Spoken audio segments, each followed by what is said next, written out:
महान दार्शनिक और समाज सुधारक केशव चंद्र सेन का, जिनका निधन 1884 में आज के ही दिन 8 जनवरी को हुआ था।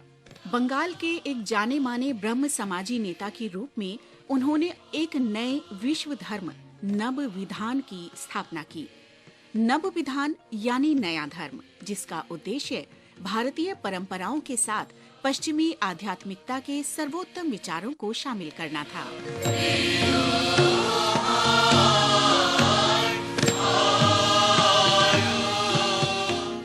एक युवा के रूप में भी केशव की प्राथमिक चिंता एक विश्व धर्म की तलाश करना था। 1857 में कॉलेज जीवन में ही उन्होंने विद्यार्थियों के लिए एकेश्वरवादी धार्मिक सोसाइटी गुडविल फ्रेटर्निटी की स्थापना की। इस संगठन की एक बैठक में केशव की मुलाकात पहली बार विख्यात ब्रह्म समाजी नेता देवेंद्रनाथ टैगोर से हुई। वेदांतवाद से प्रभावित केशव 1857 में ब्रह्म समाज में शामिल हो गए और 1858 तक इसके प्रमुख नेता बन गए। केशव ने नए विचारों और नई गतिविधियों को शामिल कर ब्रह्म समाज संगठन को एक नया रूप दिया।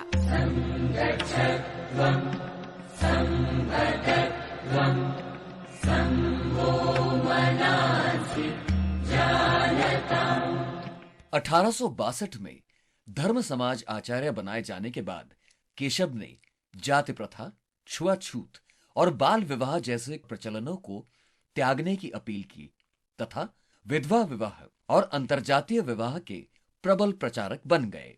स्त्री शिक्षा केशव की सबसे बड़ी चिंताओं में से एक थी। उन्होंने बाम बोधनी सभा के शिक्षा संबंधी प्रयासों का सक्रियता से समर्थन किया।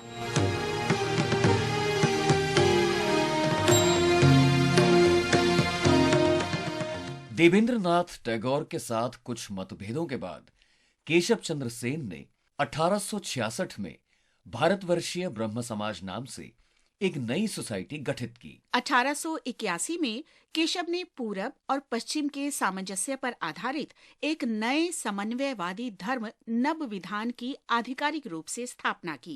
भारत के इस महान समाज सुधारक को हमारा नमन।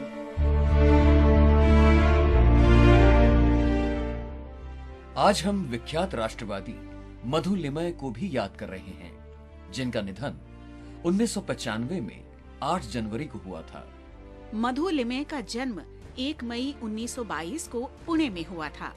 स्वतंत्रता संग्राम के दौरान 1938 से 1948 तक वे इंडियन नेशनल कांग्रेस और कांग्रेस सोशलिस्ट पार्टी से जुड़े रहे। 1955 में उन्होंने गोवा मुक्ति आंदोलन में भी भाग लिया और जेल गए। 19 महीने से भी अधिक समय तक वे पुर्तगाली कारावास में रहे।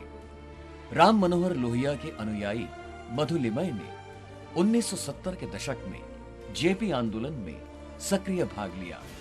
इस महान राष्ट्रवादी को हमारा नमन।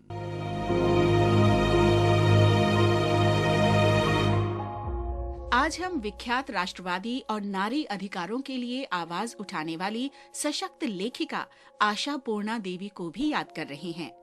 उनका जन्म 8 जनवरी 1909 को कलकत्ता में हुआ था।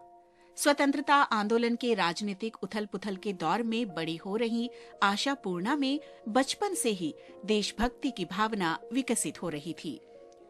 आशा पूर्णा देवी की 3 सशक्त कृतियां प्रथम प्रतिश्रुति, सुवर्णलता और बकुल कथा में औपनिवेशिक भारत से स्वतंत्र भारत तक महिला मुक्ति का जीवंत चित्रण है। आशा पूर्णा देवी की कृतियां स्त्री पुरुष भेदभाव को उजागर करती हैं। उनकी लघु कथाओं और उपन्यासों में बंगाल की मध्य वर्गीय महिलाओं की स्थिति का वर्णन है। इनमें महिलाओं के शोषण, दमन, आक्रोश, बढ़ती जागरूकता और अंततः विद्रोह का चित्रण है। সম্পাদক তো রাজকুমার চক্র, উনি আমাকে উৎসাহ দিয়েছিলেন যদি আমাকে লেখিকা করার জন্য যদি কারোর কোনো কৃতিত্ব থাকে তো ওরই প্রথম লেখাটা ফেরত তো দিলেনই না, সমাদরে ছাপলেন এবং তক্ষুনি লিখলেন যে তুমি গল্প লিখতে পারলে লেখো। साहित्य, विशेषकर महिला साहित्य के क्षेत्र में महत्वपूर्ण योगदान के लिए उन्हें ज्ञानपीठ पुरस्कार से सम्मानित किया गया।